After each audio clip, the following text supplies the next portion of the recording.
जब राजा जनक को आध्यात्मिक ज्ञान प्राप्त करने की इच्छा हुई तो उन्होंने ऋषि मुनि और पंडितों को बुलाकर कहा कि मैं उतने समय में ज्ञान प्राप्त करना चाहता हूँ जितनी देर घोड़े पर सवार होने में लगती है। बहुत से ऋषि मुनियों ने कोशिश की परंतु असफल रहे। अब अष्टावक्र जी आगे आए।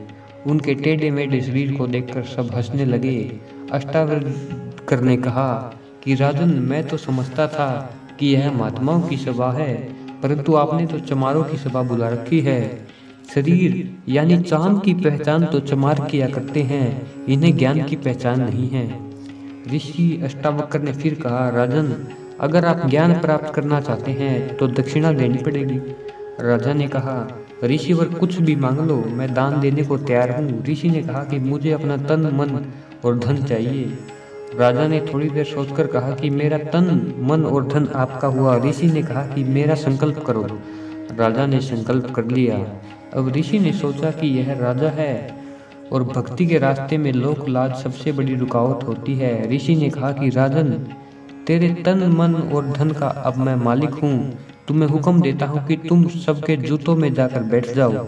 अब राजा ने अपना दरबार, मंत्री, प्रजा सबके सामने जूतों में कैसे बैठे, परंतु राजा को आत्मज्ञान प्राप्ति की तड़प थी, इसलिए चुपचाप जाकर जूतों में बैठ गया। फिर अष्टावक्र जी ने कहा, राजा, तेरा धन अब मेरा है, परंतु मन की शैतानियां नहीं रुकती। अब राजा ने यह सोचकर आंखें बंद कर ली कि न ही कुछ बाहर देखूंगा और न ही ख्याल बाहर जाएगा। ऋषि ने कहा, राजा, तू अपना मन दे चुका है, इसलिए खबरदार अगर इसे कोई ख्याल उठाया तो। राजा विवेकी था, समझ गया कि अब मन पर मेरा कोई अधिकार नहीं है। एकदम से मन रुक गया। मन के रुकते ही ऋषि ने अपनी तवज्जो दे दी और राजा की रूह रूहानी मंडलों की सैर करने लगी। काफी देर बाद राजा का ख्याल नीचे आया। राजा ने एकदम शांत।